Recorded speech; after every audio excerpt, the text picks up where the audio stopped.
Tem sempre tantos temas que a gente gostaria de falar. Se a gente pode fugir um pouco da trivialidade e dar alguns mergulhos, em espanhol isso se chama sambudida, um mergulho assim um mergulho, não é sambudida,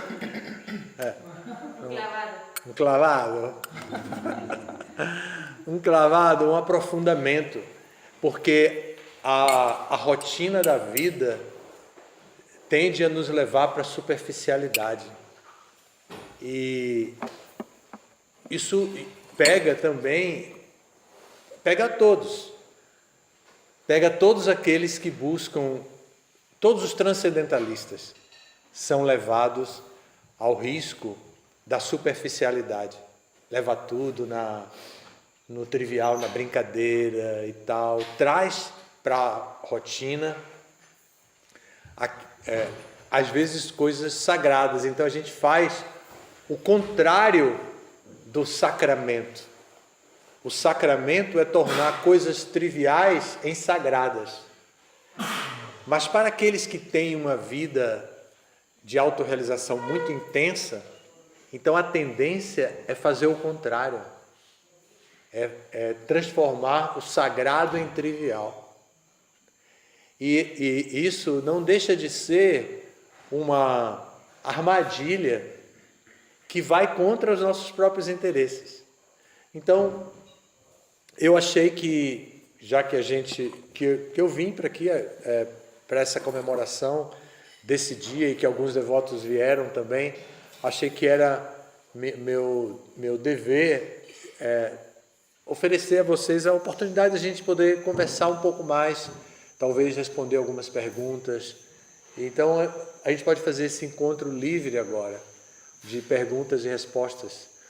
Eu falei o tema da aula do Bhagavatam de hoje já seria suficiente para muitas perguntas.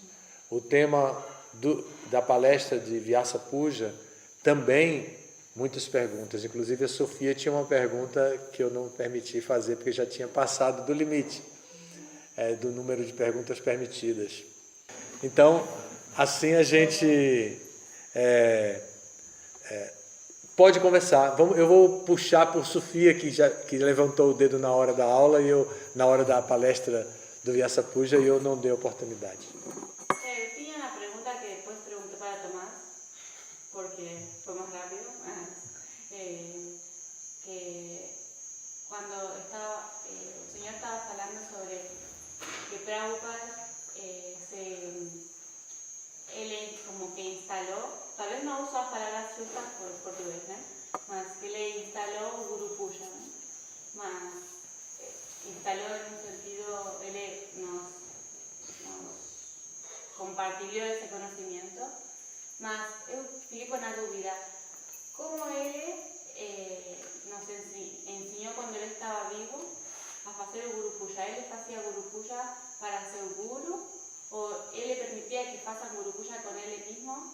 Si bien él no quería que sea para su persona, sino para Krishna, hacían para él. Entendi.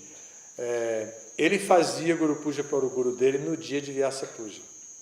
E ele instalou o Guru Puja para si mesmo, assim, pessoalmente. E por isso que depois que ele partiu, tinha Guru Puja todos os dias também para os gurus, os 11 primeiros gurus que ficaram. Tinha todos os dias. Essa canção Gurudeva, que a gente cantou, a gente cantava todo dia. Lembra, Yadu Kumari? A gente cantava todo dia essa canção. E depois fazia Guru Puja para o mestre espiritual, e depois fazia Guru Puja para Prabhupada. Todos os dias. Tinha uma Vyasasana do mestre espiritual e Prabhupada do lado. Mas Prabhupada se sentava, ele se sentava. Sim. E os devotos faziam. Faziam e vinham, prestavam reverência e ele dava um biscoitinho. Tem uma história muito legal de um estudante universitário em Miami que começou a frequentar o templo e se encantou. E a família dele morava em outro estado. E ele quis morar no templo. Os devotos convidaram ele para fazer a maratona de distribuição de livros. Ele tinha 21 anos. Então ele viajou até a cidade natal e disse para o pai e para a mãe: olha, eu quero contar uma coisa para vocês, eu estou frequentando o templo Hare Krishna de Miami e eu queria fazer uma experiência, morar lá e tal. O pai disse assim: ih, não vem com essa história, menino. A mãe também: ih, nós já conhecemos isso demais. Isso aí, você vai trancar a faculdade para morar lá? O menino: eu queria fazer isso. Não faço. Olha, vou contar a nossa experiência para vocês, para você. Seu pai e eu éramos casados e você era pequenininho. E nós frequentávamos o templo Hare Krishna com você. E um dia nós fomos no templo com você e o mestre estava lá, Prabhupada. E então eles têm uma cerimônia que eles fazem. Isso é a mãe contando. Eles têm uma cerimônia que eles fazem, me esqueci o nome, mas que adora o mestre espiritual. E o mestre espiritual fica sentado. E as pessoas vão e prestam reverência. O mestre espiritual dá um biscoitinho. Então eu fui lá com você.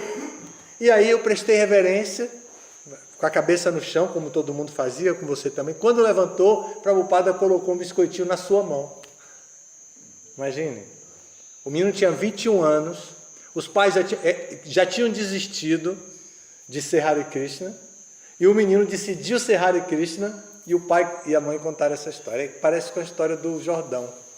Jordão também ia para Nova Gokula com 6 anos, 7 anos de idade, levado pelos pais, e depois ele foi sozinho e os pais ficaram para trás, quando ele ficou.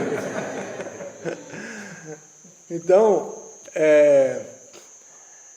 o Guru Puja, Prabhupada ensinou porque é uma tradição. Ele não estava querendo culto à personalidade, ele estava querendo ele estava querendo puja ao Guru. Entende? Ele não estava querendo culto à personalidade, mas ele estava ensinando a gente a deixar os hábitos externos, adotando rituais que eram purificatórios. Porque esses rituais são purificatórios.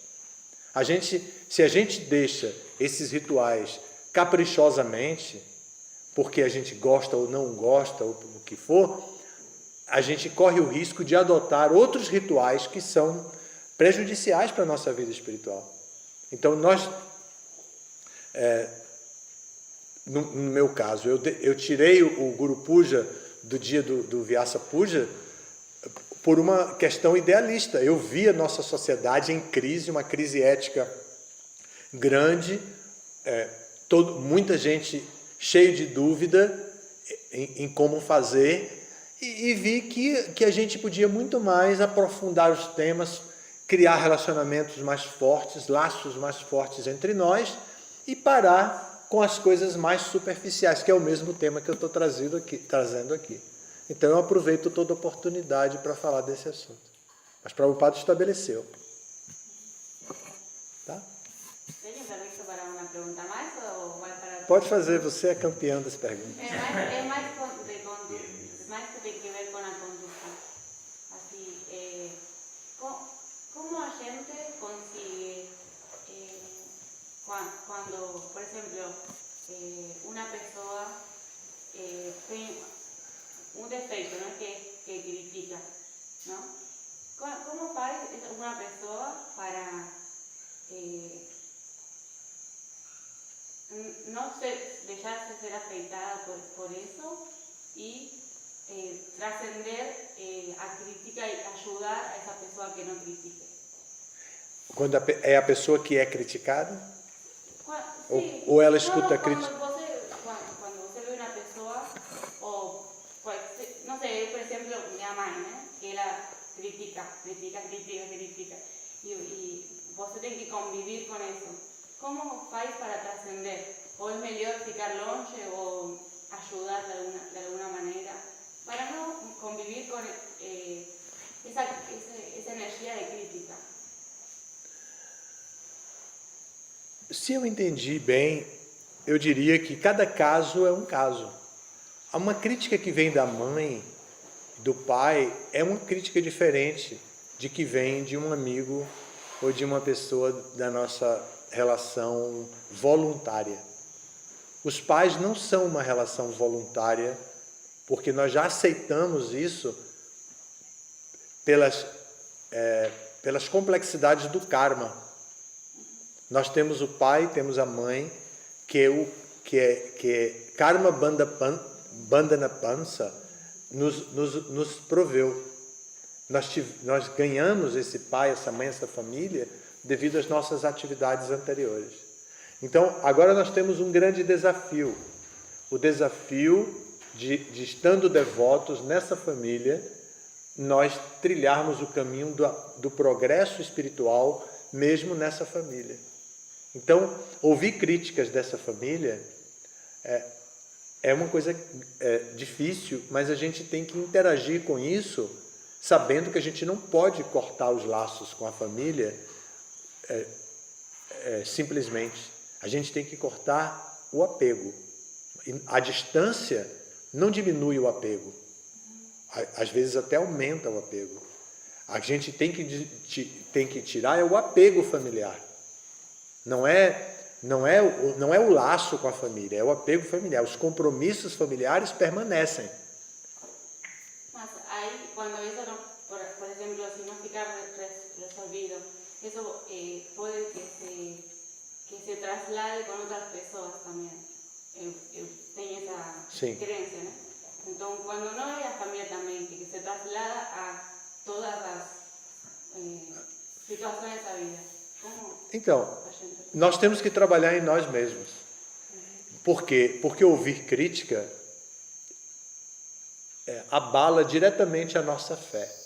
Se nós ouvimos falar mal de alguém, nós criamos uma imagem ruim dessa pessoa. Então, se nós ouvimos críticas abusivas, tolas, às vezes sem fundamento, e às vezes com fundamento, mas com malícia, com inveja embutida, com ira, com ódio, com rancor, com má índole. Quando nós ouvimos uma crítica assim, não é uma crítica intelectual, é uma crítica global, que inclui, sensorial, que entra o seu íntimo nessa crítica.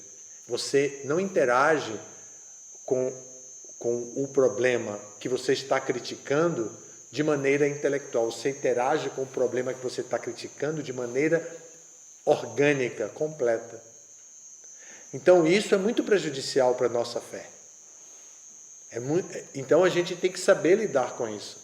A gente tem que dialogar com a pessoa que está criticando e dizer: você é uma pessoa tão simpática, tão agradável de estar presente, de estar em associação com você, mas essa sua maneira de criticar me traz um constrangimento, um desconforto tão grande que eu não tenho vontade de conversar com você e de escutar você. Por que não podemos dizer isso para uma pessoa próxima da gente? Podemos dizer. Entende? E podemos também nos afastar. Se não é um membro familiar, podemos nos afastar. Agora, com a família, se nós nos afastarmos, provavelmente nós vamos nos encontrar outra vez, ou nessa mesma vida, ou em outra vida, porque é uma questão de karma mesmo. Então, o melhor é trabalhar o desapego. As pessoas se encontram em família para trabalhar o desapego, para trabalhar o apego criado na vida passada. Por isso elas se encontram em família. Então, agora vai trabalhar o apego criado em vida passada, como desapegar. Então, ela vai trabalhar o desapego para se livrar do apego. E aí ela corta o vínculo desde o karma. Entende? E ela segue adiante sem vínculo. Quando chegar na hora da morte, que ela partir para outra vida, aquele membro da família dela ficou para trás. Maharaj, e esse karma, ele é só de pais para filhos? Ou ele também é entre, esposo e esposa? O senhor falou que quando a gente vem para esse mundo, a gente escolheu estar naquela família. Mas quando tu se relaciona com uma outra pessoa, no caso o casal, o esposo e a esposa, tu tá criando uma outra família. Uhum. Então, como isso influencia, essa relação do karma, né? A mesma coisa. A mesma coisa, o karma é tão complexo, tão complexo, a gente não consegue, as escrituras não definem com tanta minúcia todas as complexidades do karma, mas tem normas de compreensão da lei do karma que nos fazem compreender tudo isso. É a mesma coisa. Quando nós criamos uma nova família, uma relação familiar, uma relação marido e mulher, com filhos, irmãos, nós estamos criando uma relação que provavelmente é repetida, embora pareça ser uma escolha, é um reflexo de nossas atividades passadas. Porque quando a gente poderia escolher qualquer pessoa, né, para formar uma família, e daí, tipo, aquela pessoa é porque já vem de outro, ou... Pode ser também um relacionamento inédito, mas pode vir de outros tempos também. O importante é saber por que estamos juntos. Nós estamos juntos por exemplo, o que nos une, a nós aqui nesse grupo? O que nos une? Vrajadama nos une. Sofia, o que nos une? Krishna nos une. Shastra, o que nos une? Desejo de amar. O desejo de amar, servir. Marcelo, o que nos une a todos nós nesse grupo aqui? Você. Porque é meu aniversário hoje. Obrigado por me lembrar disso. Catarina, o que nos une? Autoconhecimento. O autoconhecimento nos une. Todos nós temos que estar despertos para o autoconhecimento. Jordão, o que nos une? Prabhupada nos une, não é? Suniti, o que nos une? Associação entre os devotos. A associação entre os devotos. Ela veio do México, morrendo de saudade do Brasil, para ter associação com os devotos, principalmente um tal de um devoto chamado Sudama, que é o filho dela. Dayanide, o que nos une? Serviço devocional. O serviço devocional. Dharma? Essa vontade de evoluir, né? Essa vontade de crescer. A vontade de evoluir. Então, nós estamos aqui unidos por todas essas coisas. Imagine, nós saímos de diferentes lugares. Olhando bem aqui, de Caruaru, Gabriel. Dayanide, Sandini Shakti.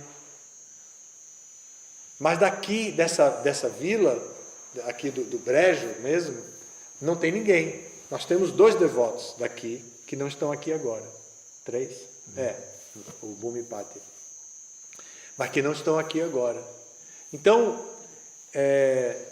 mas nós nos unimos aqui por uma escolha nossa. E como nós aceitamos a consciência de Krishna, também não é questão de karma que nós estamos juntos. Nós estamos juntos pela compaixão, pela misericórdia de Prabhupada. Porque nós nos atraímos por Prabhupada. Então nós nos atraímos por Prabhupada e entendemos que o outro também se atraiu por Prabhupada. Então nós nos juntamos por causa da missão de Prabhupada. E agora estamos construindo novos laços de amizade, amizades inquebrantáveis, laços conjugais, e laços fraternais. Então nós estamos desenvolvendo novos laços e precisamos ter cuidado que esses laços não estejam atados com o apego material. Porque se esse laço está atado com o apego material, então vai haver sofrimento e vai haver aprisionamento. Não vai haver libertação, nem liberação. Vai haver aprisionamento. Então nós precisamos trabalhar com os ideais na frente e não com o apego na frente. Porque se a gente deixa o apego ganhar corpo, aí a gente vai perder a oportunidade. Miriam. Gurudev, eu queria fazer uma pergunta sobre Prabhupada mesmo. conhece mais sobre Prabhupada, sobre como a gente pode entender ele melhor. Porque eu acho que, assim, para uma análise superficial, minha análise superficial, porque teve muita confusão, né, naquela época, depois que o Prabhupada deixou o corpo, foi também porque não tinha um entendimento correto dos significados que ele nos deixou, né, das aulas e tudo. Teve alguns não entendimentos, tivemos assim, tismas e tudo. Eu, ouvindo as aulas do Senhor, assim, muitas vezes fico surpreendida por quanto, para o Senhor é claro quanto o Prabhupada está falando, que ele está querendo dizer. E o Senhor também tem essa vontade de falar dos mitos, né, que se criaram na história do movimento. E também lendo, quando eu estava em Londres, a gente estava lendo o 11º canto do Bhagavatam.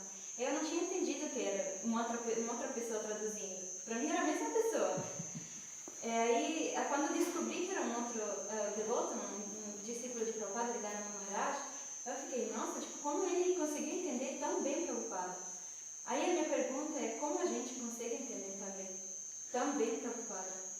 Muito boa pergunta. Foi muito longa, eu queria ter comentado várias coisas e agora eu já me perdi. Está gravado, eu podia voltar aqui agora e lembrando, mas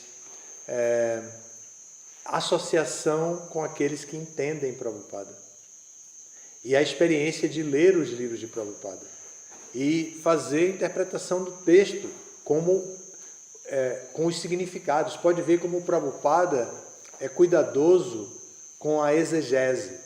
Exegese é o recurso linguístico ou de interpretação de significado em que uma palavra tem um significado específico.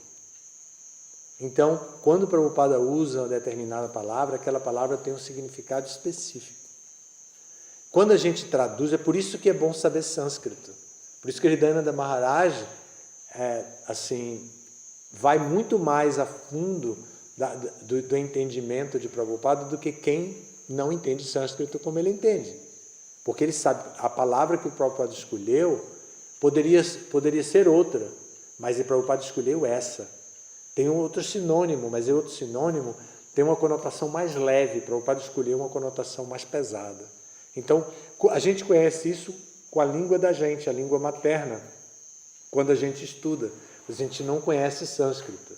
Então, aí o sânscrito é traduzido para o inglês, do inglês para o português. Então, há uma perda, né, nisso. Mas a gente pode estudar os livros de Prabhupada e estudar fazendo a interpretação de texto de acordo com o significado da palavra. E essa prática da exegese deve existir. Então, na prática, o que é exegese? O que Hridayananda Maharaj faz muito nas aulas dele. Ele pegar essa palavra tal, mukti, por exemplo, aí vai e fala dessa palavra e tal. Né? E a gente tem que se associar com os devotos que entendem Prabhupada. Uma coisa que eu ia dizer, você disse que as pessoas não sabiam porque não tinham compreensão perfeita do que Prabhupada, ou compreensão do que Prabhupada dizia nos seus significados. Não era bem assim. Eles tinham, porque eles tinham muita associação com Prabhupada. Esses 11 tinham muita associação com Prabhupada. A dificuldade era o contexto.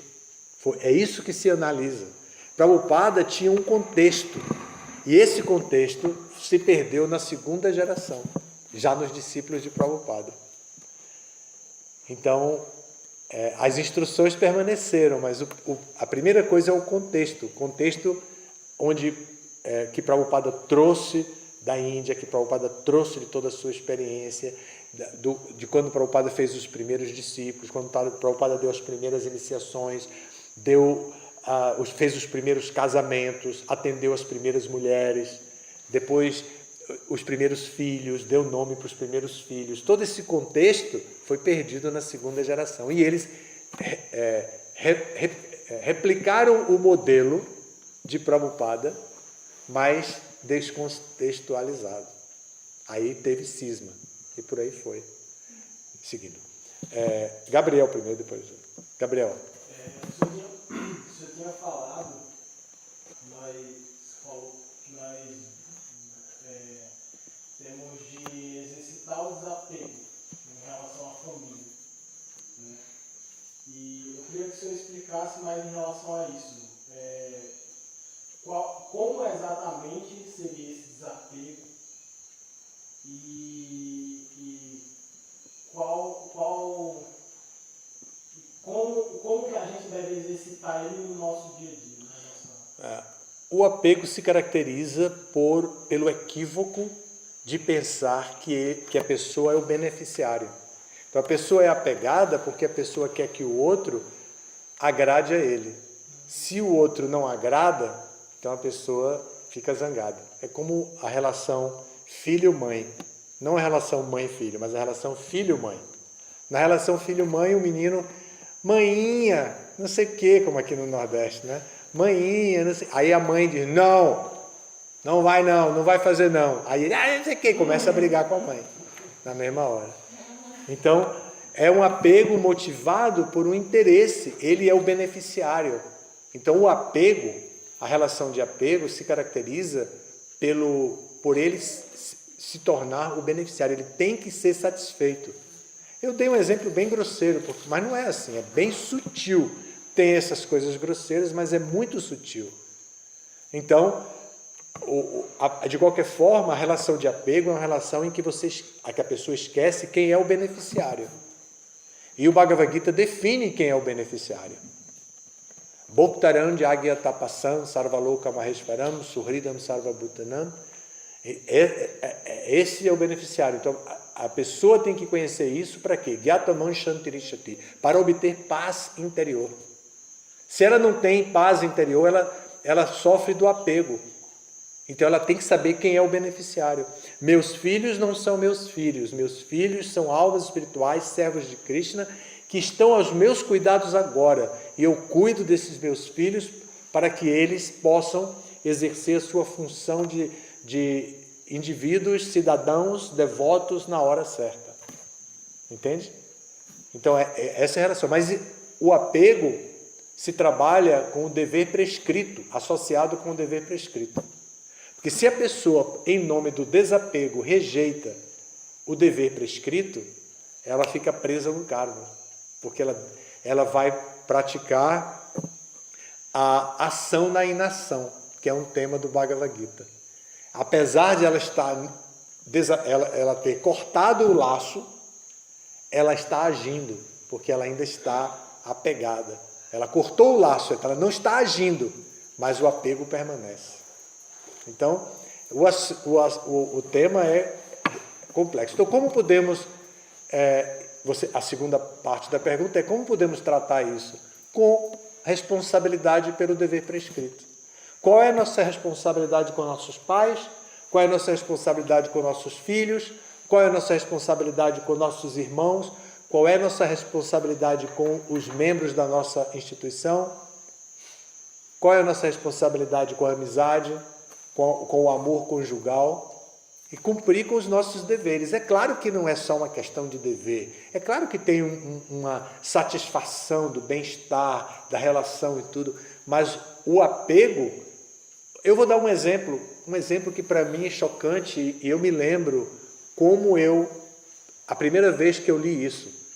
Há muito tempo eu estava em outra fase da minha vida, em uma situação muito diferente da situação atual, e eu estudava o Bhagavatam. E eu li a história do rei Puranjana. E lendo a história do rei Puranjana, todo mundo que ouve minhas aulas, todo mundo que tem alguma aproximação comigo, já me ouviu comentar sobre esse assunto, que é o limite que o rei Puranjana dá para sua própria esposa quando, diante de uma situação de capricho dela, ele diz, tem um limite. Então a história é assim, o rei estava recém-casado e não queria o tempo inteiro com a esposa, para lá e para cá, e não falava mais com os amigos, não jogava mais futebol, não saía mais com os amigos, não fazia mais nada. Então o ministro um dia chamou ele e disse assim: poxa, depois que você casou, nunca mais a gente saiu para caçar. Aí ele disse: é mesmo, né? Tem tanto tempo, não é? Aí o ministro disse: vamos amanhã. Aí ele disse: combinado, amanhã, cedinho, a gente sai para caçar. Só que o rei dormia num palácio que o apartamento dele era uma área muito grande. Ele tinha um quarto, uma suíte, e a esposa tinha um quarto, uma suíte. E ela tinha as amigas dela que entravam facilmente no quarto para ajudar a maquiar, pentear cabelo, aquela coisa toda, que não tinha podólogo, não tinha pedagogo, não tinha nada. É uma brincadeira entre nós dois, das piadas dele com o Sunite também, nós três. Então, a menina, a moça, a esposa, a rainha, não percebeu que o rei saiu cedo. Então ela se arrumou toda e saiu. Quando ela chegou no local público, onde eles se encontrariam na hora certa, e ela perguntou: onde está o rei? Porque geralmente ele chegava antes. Aí, claro, né, se arrumava mais rápido. Então, aí ela disse: ele saiu para caçar com o ministro. Ela disse: como? Saiu para caçar? Não me disse nada? Aí ficou revoltada e começou a chorar, e a maquiagem a derreter, e a puxar os cabelos, e o cabelo a não sei o que, e se jogou no chão, e começou um drama. Acho que ela era pisciana, fez um drama terrível, um drama assim, insuportável. E naquele drama que ela estava fazendo, as meninas: não sei o que, não faça isso, ele vai chegar a qualquer momento, vai lhe ver toda feia, e ela revoltada e tal. Aí ele chega. Quando ele chega, a menina diz para ele: olha, sua esposa está assim, assim, assim. Ele: deixa comigo, eu resolvo isso, rapidinho na sedução. Aí passa no quarto dele lá, deixa a bota fedida dele para lá, toma banho, aí se perfuma todo, vai lá, chega na sala, ela está lá, largada no chão. Aí ele diz para as meninas: por favor, retirem-se, eu falo com ela, deixa comigo. Aí ela está lá deitada no chão, ele se senta, põe a cabeça dela assim e diz: me diga, o que aconteceu com você? Por que você está assim? E ela: não digo, está chorando. E aquela coisa toda, aquela lenga-lenga que todo mundo conhece. Aí ele diz para ela assim: diga quem foi que fez isso com você. Pode dizer, diga quem é o culpado, porque o diálogo é esse: quem é o culpado do meu sofrimento. A gente, quando estuda autoconhecimento, a primeira coisa que a gente entende é que ninguém é culpado pelo que nós sentimos.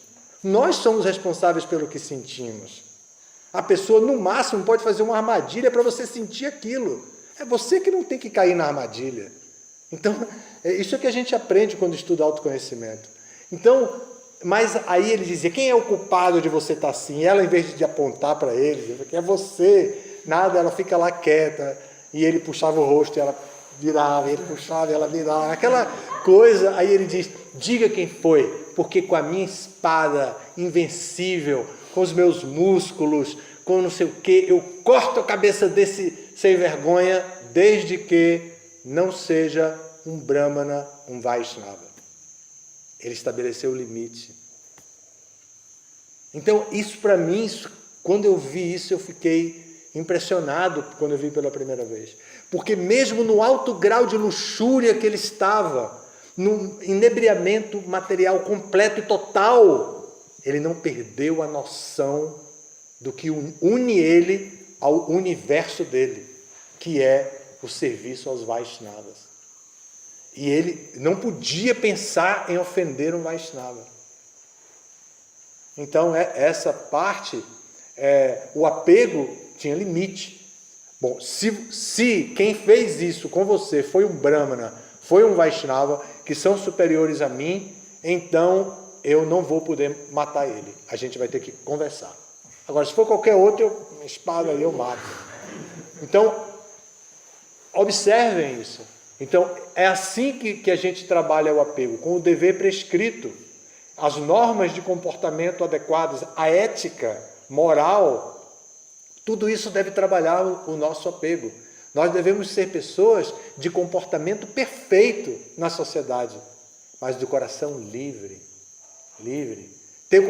ter o comportamento perfeito e o coração apegado, o coração cheio de ódio, cheio de desejo, cheio de aspiração, não vai dar em nada.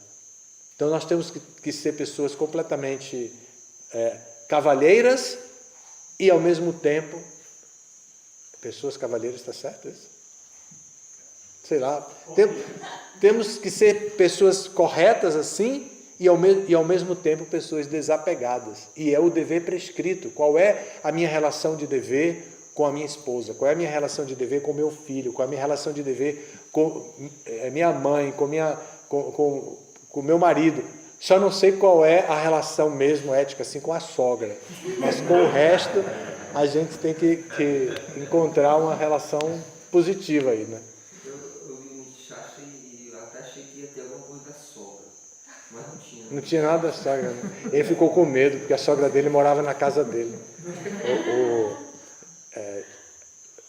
Chanakya Pandita, o marido dela tinha morrido, ela tinha ido para a casa da filha e a filha morava com ele. Então ele não quis falar dela, né, no livro dele, senão ela ia aprontar alguma coisa. Bom, não, bala. Gurudeva, na aula do Bhagavatam de hoje, das orações de Lakshmi Devi, ela diz que ela só dá bênçãos para os devotos. E no Bhagavad Gita, Krishna diz que ele é imparcial, mas que ele é parcial com os devotos. Eu queria entender como é esse devoto, a partir de que ponto a pessoa se torna esse devoto, ou a partir de que consciência, de que atitude a pessoa se torna esse devoto que está sendo falado. Muito boa pergunta. Certamente não é um devoto a nível institucional. É um devoto de coração. E esse devoto de coração e fé. Devoto de coração e fé não quer dizer que ele seja um devoto Hare Krishna. E sendo Hare Krishna, que seja da ISKCON. E sendo da ISKCON, que esteja em plena harmonia com todas as exigências da ISKCON. Não é esse tipo de devoto. Assim. Claro que isso tudo que eu falei não é uma crítica pejorativa a ISKCON nem nada. É apenas dizendo que a instituição serve o propósito de ser devoto. Não é o contrário. Não é que o devoto tem que servir o propósito da instituição. É claro que há um intercâmbio nisso, né? Uma interação entre isso, e deve haver mesmo, até por uma questão de gratidão. Mas não é o que um devoto institucionalmente bem situado seja de fato um devoto puro de Krishna. Então, esse devoto que se fala é o devoto que tem amor por Deus. Entende? Então, que tem vários níveis. Aquele que canta Hare Krishna é um devoto. Aquele que oferece os alimentos é um devoto. Aquele que é puro de coração é um devoto. Tem muitas características assim. Mas é aquele que busca o Senhor Supremo sem interesses pessoais. O devoto é esse. Seria um devoto puro, não? Pode ser o devoto puro, certamente está nesse contexto, mas não precisa ser um devoto puro, não. Pode ser um devoto iniciante, que esteja entusiasmado e que ainda tenha muitos anartas e que vai ser favorecido por Krishna, até para perder os anartas. Entende? Mesmo o canista. Mesmo o canista Adhikari, que é um devoto materialista, ele vai ser protegido por Krishna em sua situação. Claro? Quem foi? Shastra. É uma pergunta que tem um desdobramento. Assim. No processo de autoconhecimento, a gente se depara com diálogos, convivências que às vezes chocam em conflitos e que por vezes aparece a raiva e outras emoções que são colocadas como desfavoráveis. Né? E quando há situações desagradáveis e a gente percebe, ou outra pessoa percebe, que ela é responsável pelo que ela sente, por vezes quando alguém comunica isso a outra pessoa, soa para outra pessoa como uma acusação. E como a gente faz para criar um equilíbrio com isso? E tem outra pergunta também, mas se eu quiser responder. Eu quero. A prática, né? A prática, a boa vontade,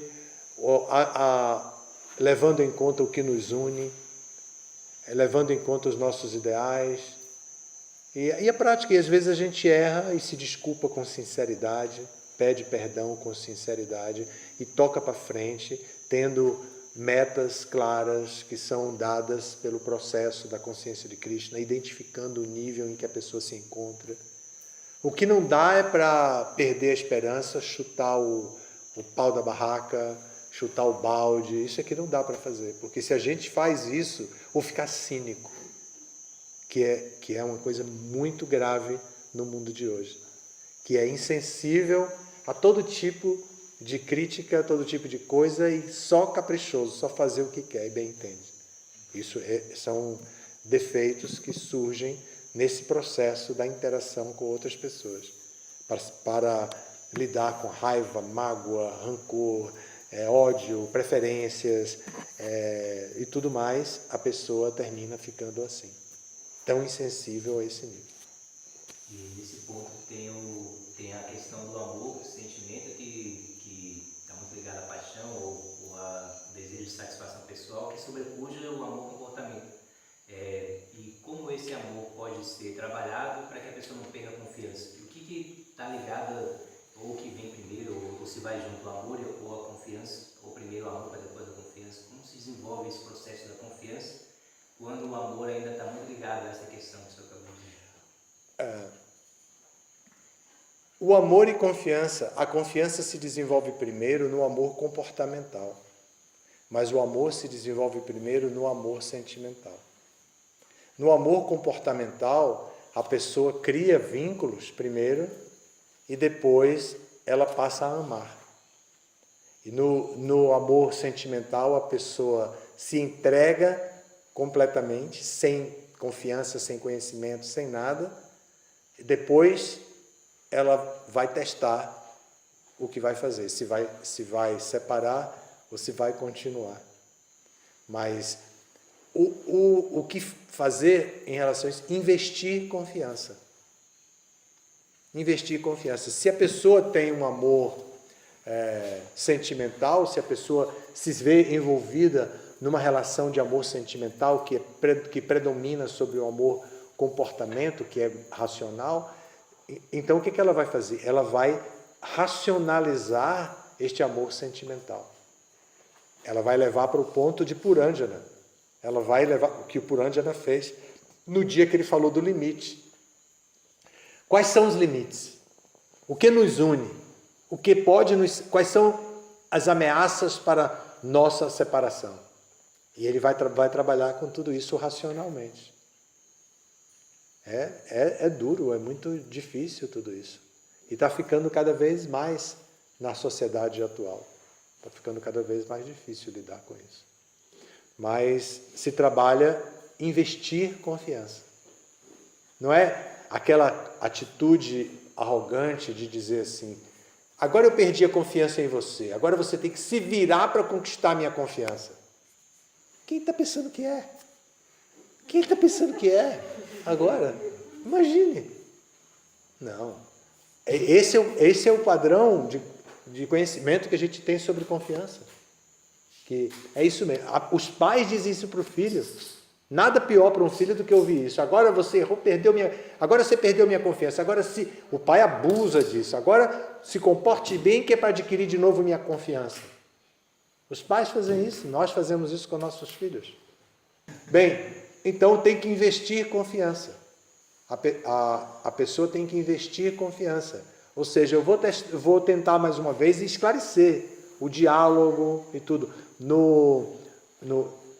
Nos processos de autoconhecimento, o diálogo é fundamental.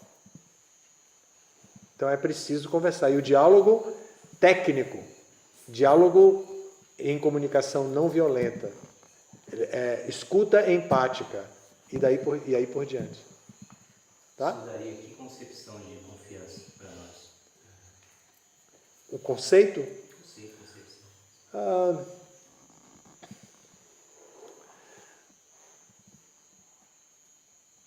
O ato de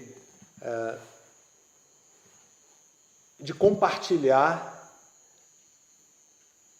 sentimentos, filosofias, comportamentos, sem esperar sem levar em conta sem dar como prioridade a possibilidade do outro falhar. Dando como possibilidade, entendeu? Sem dar, se o outro falhar, a gente não vai ficar totalmente abalado por não confiar mais. Sem dar a prioridade para a falha do outro. Confia, e se falhar, falhou. Se falhar, falhou. A gente resolve se falhar. Vamos então à última pergunta ali da Gandharvika. Em relação ao respeito, porque às vezes acontece isso também como na confiança, né? Tipo, você perdeu meu respeito e tu tem que agora ganhar meu respeito. Ou, tipo,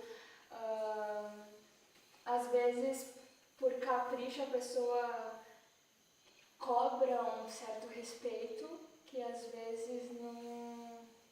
Não sei se eu fiz a pergunta direito, mas tu entende? Tipo, deixa eu tentar... Assim, por exemplo, em relação ao que tu falou, que o senhor falou sobre o que a gente estava falando agora, da confiança com respeito, essa coisa de cobrar o respeito. E às vezes acontece tipo, situações assim, gostaria que fizesse tal coisa e daí me desrespeitou e às vezes não desrespeitou. Não sei como te perguntar isso. Eu conheço muitos debates sobre o respeito.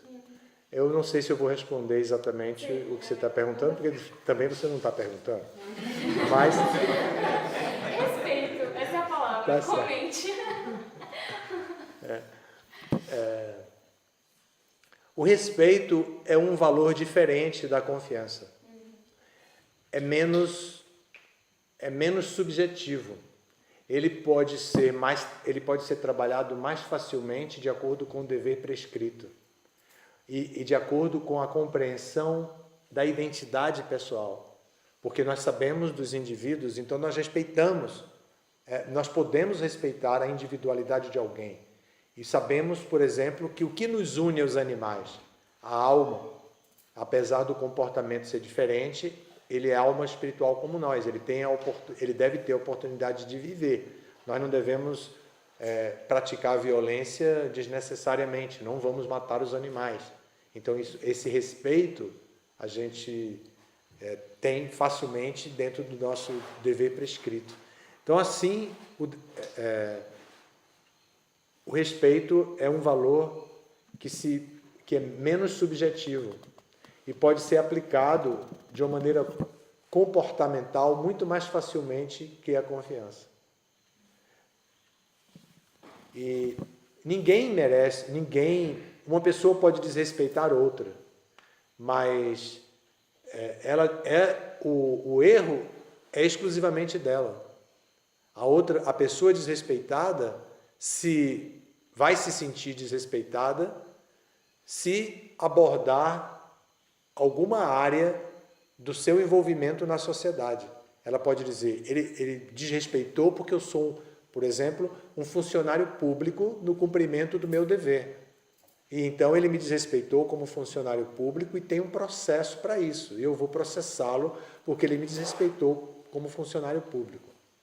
Então ela não sofre, ela não se sente mal, ela não precisa sofrer, porque ele desrespeitou a função dela como funcionário público. Então, uma pessoa desrespeitada não precisa assumir para si mesma o desrespeito que o outro dá, a ofensa que o outro faz. E ela fica bem. A complicação do desrespeito fica para a própria pessoa que desrespeitou. Tem muitas outras coisas a respeito, eu acho que a respeito do respeito. Uma coisa assim que é difícil de lidar é assim, porque a gente tem várias fases na vida, então o conflito de gerações atrapalha muito. E na infância a gente tem alguns desejos e algumas aspirações assim, né? Depois na adolescência outro, na maturidade outro e na velhice outro, né? A cada momento a identificação com o corpo acha que precisa de determinada coisa e corre atrás, né? E acaba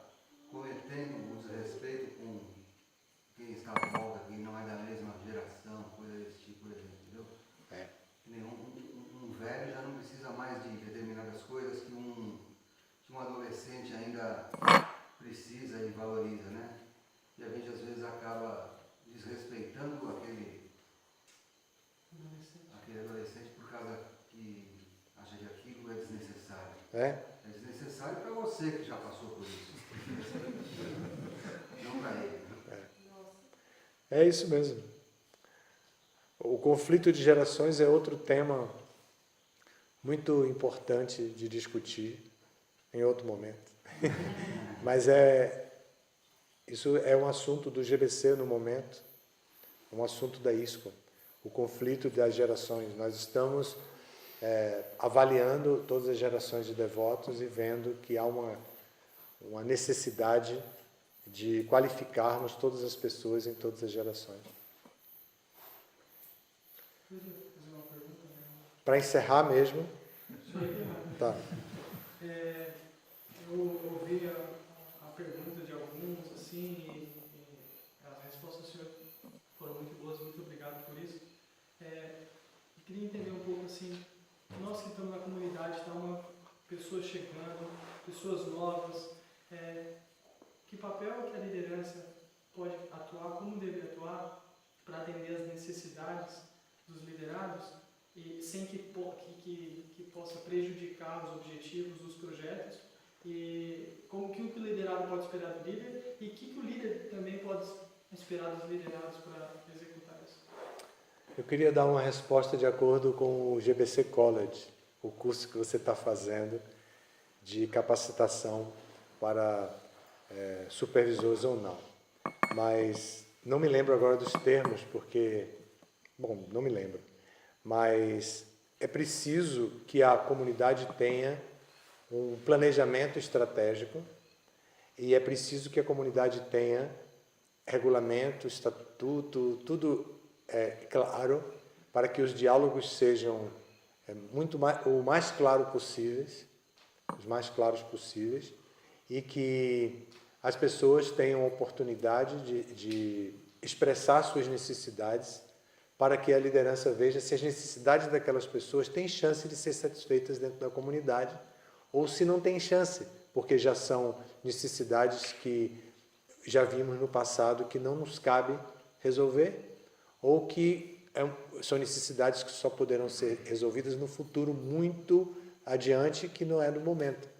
E assim a pessoa lida com os liderados num diálogo franco, aberto, tendo não o carisma da liderança como critério de avaliação, mas tendo o estatuto, o regimento, o planejamento estratégico e toda a clareza do projeto como critério de avaliação. O critério de avaliação não é o capricho da liderança. O critério de avaliação é o contrato entre líder e liderado. Seria Sambandha Prayojana Yagde, esses os termos que eu uso? Não sei se aplicaria aí. Eu não estava indo nessa direção, não pensei nisso. No GBC College se usa esses termos para administração?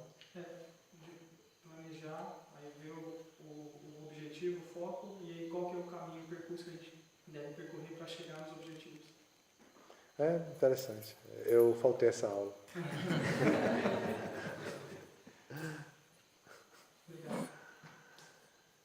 Obrigado a vocês por atenderem o pedido e de se reunirem hoje ainda. E amanhã tem mais, né? Tem a programação normal. Vão dormir um pouco mais tarde hoje. Eu espero que acordem cedo. Eu também espero acordar cedo.